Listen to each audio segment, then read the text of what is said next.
പപ്പായ കൊണ്ട് വളരെ സ്വാദിഷ്ടമായ ഒരു മെഴുക്കുവരട്ടിയാണ് ഉണ്ടാക്കാൻ പോകുന്നത്.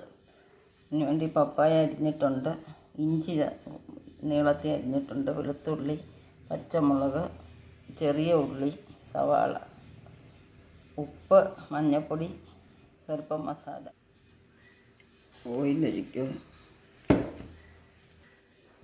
നല്ലപോലെ കൈ കൊണ്ടൊന്ന് ഞെടുക.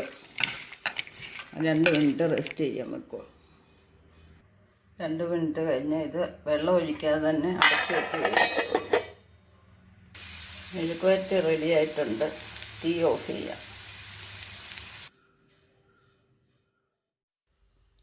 വളരെ പെട്ടെന്ന് തയ്യാറാക്കാവുന്ന ഒരു മെഴുക്കുവരട്ടിയാണ്. എല്ലാവരും ട്രൈ ചെയ്യുക.